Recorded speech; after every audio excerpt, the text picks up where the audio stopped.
What's up, guys? Welcome to another episode of Dr. Wondy. This is a special segment where we talk about you and your problems. And we all know, we all got a lot of problems. By the way, I'm not a real doctor. If you've been enjoying these segments, click on the subscribe button and don't forget to hit the little bell for notifications for the next video. Enjoy! Paging Dr. Wondy. How to say some wisdom to another person knowing that they wouldn't understand. But the intention is the answer they are looking for, to say in a kind, blunt manner. Well, if there's something you want to say to someone and you think they wouldn't understand, maybe you should word it in a way that they could. I think that's all I have to say. Our next question. Last time you didn't answer my question, how do I get females to have the same feelings as I do to them? How can I get a female to be my girlfriend? Relationships are hard for me. I'm very inexperienced and I'm scared for, if I get one, a girlfriend to leave me and that will hurt. And so leaves me with this complex feeling of lack of trust and sorrow. Are there ways to get over this? Some kind of plan to get better with trust? I'm not sure. Well, Mr. Male, I think you are a male. I don't know, maybe you're also a female. I think the first step is to not address the opposite gender as like a female, perhaps a girl or a woman, and not like their scientific, these are females, these are of the male species. You know, that's kind of weird to talk about women or girls in that manner. Secondly, I think you need to get over the fact that you have no reason to be scared of something that hasn't really happened yet. And you don't know how it's gonna happen anyways. And even if it does happen, like let's say you go into a relationship and she leaves you and you feel hurt, well, that's gonna happen a ton of times. And it's normal because you shouldn't look at breakups as something that's like detrimental and like horrifying and it's like the end of the world. It's not. It's two people were together, they dated, they weren't compatible, one side left.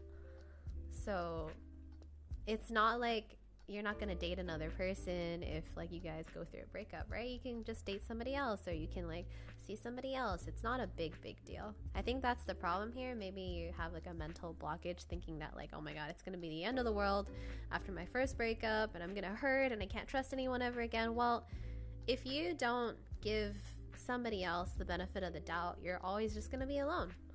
So it's your choice, you know, to take a step forward, to take a leap of faith, or just stay where you are forever and be alone. So that's up to you entirely.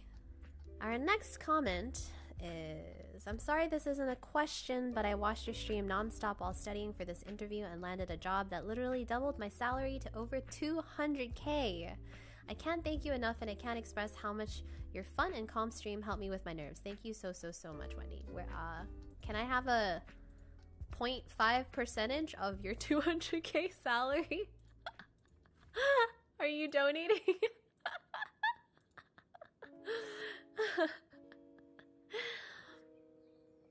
Okay. I'm a 16-year-old male in high school, and there's this girl that I've been getting closer to over the school year.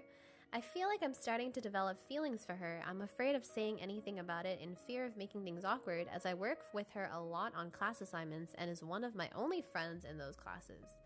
Ooh.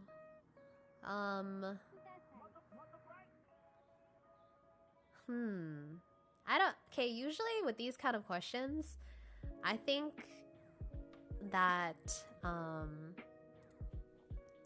it really depends on whether you think the girl has any feelings for you, because if she doesn't, then it would be better to not say something. Only because you said that you work with her a lot on assignments and she's like your only friend. Well, I don't know if you want to lose your only friend. Maybe if you had many, many friends, I would be like, okay, you can take a chance. Maybe it won't be as bad.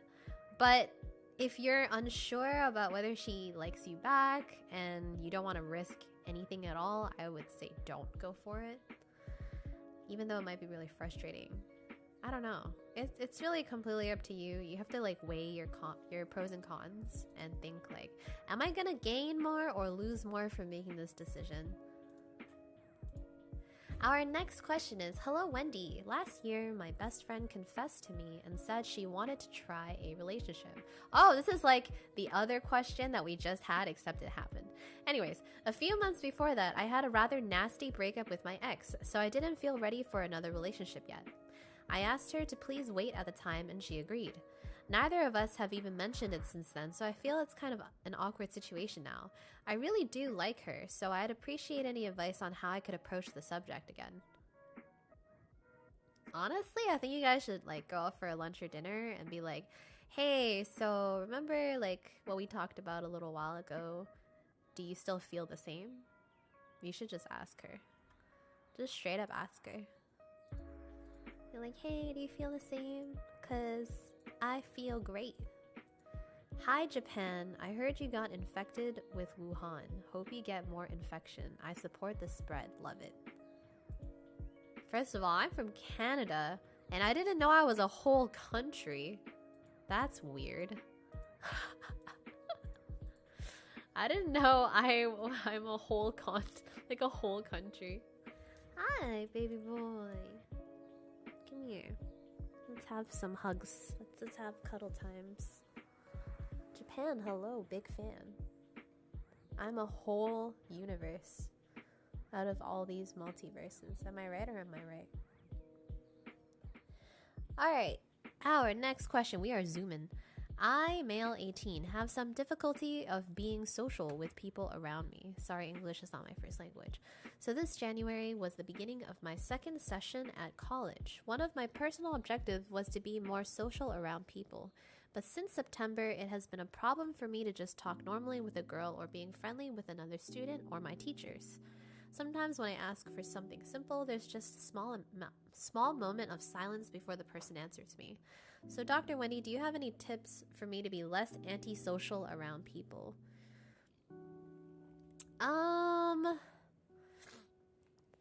I think in the beginning it's gonna be a little bit uncomfortable for you, but with more tries and more situations where you are trying to speak to people more and more, it gets less awkward. So I feel like being antisocial is different from being socially awkward, because I feel like someone who's antisocial is someone who doesn't want to talk to people. But being socially awkward means you have the intention to be social, but you're just really bad at it, or like you're not experienced with it. So I'm gonna assume you're actually not antisocial, but you're just socially awkward.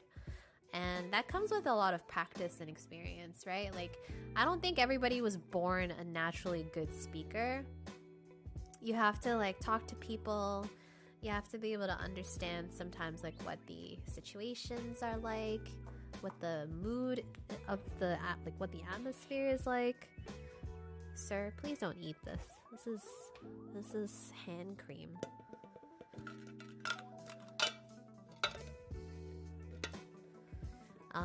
So I would honestly just say to keep practicing, like to keep going out there, talking to people, listen to what they have to say, maybe ask a question or two. I think that will be helpful for you. And the more often you do it, the more practice you'll have and the less awkward you'll feel, and then you'll feel better with each additional time that you try to talk to people.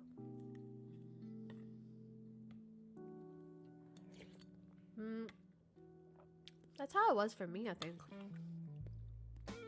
I used to be really, really shy.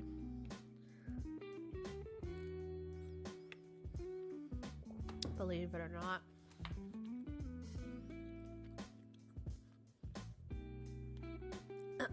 I used to be really shy.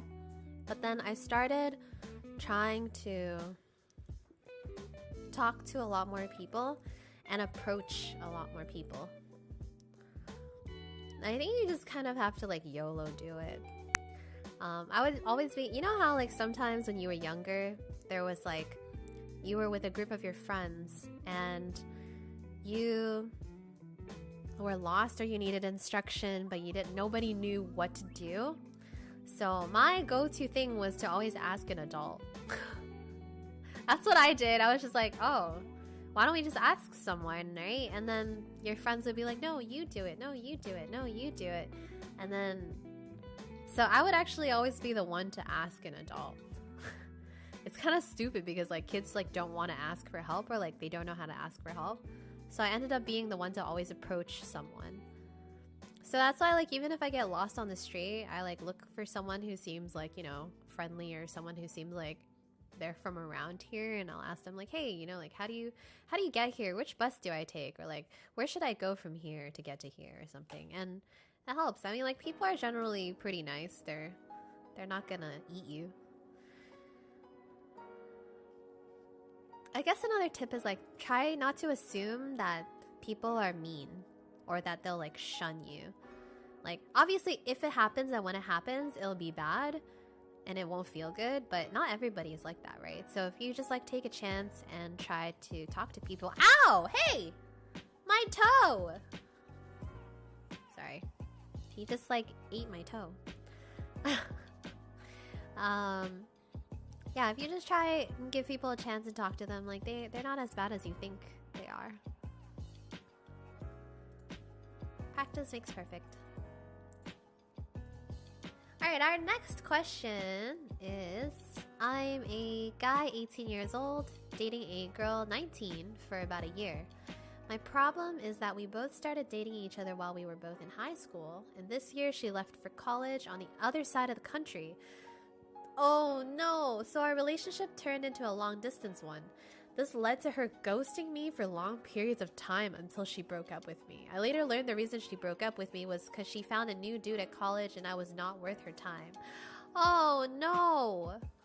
My question is, was there anything I could have done better so that it did not end up like this? No, it is not your fault. Listen to me right now, good sir. It is not your fault. Do you hear me? Don't even think. Is there anything I could have done better? No, no, no, no, no, no, no. It is not your fault. I'm gonna keep slapping my chair until you understand this is not your fault. Do you understand? There's nothing you could have done. Okay, first of all, think of it this way. You're both going to school every single day. There's not gonna be much time. What is wrong with this guy? There's not gonna be much time for you to see her, right? I mean, the only thing you could have really done was like be on voice calls and like text each other all the time. That's why long distance relationships I do not recommend. I've been in many. I'm currently in one. And unless you are incredibly trustworthy and your partner is incredibly trustworthy and you're both extremely loyal, respectable people, you both love each other, and you have the financial situation to back up all your visits, it's like practically impossible to maintain a long distance relationship. It's like practically impossible. Because you see, the thing that happens with people is like they're gonna feel lonely, or you're gonna feel lonely without your significant other there, right? And there's only like so much time you can really kind of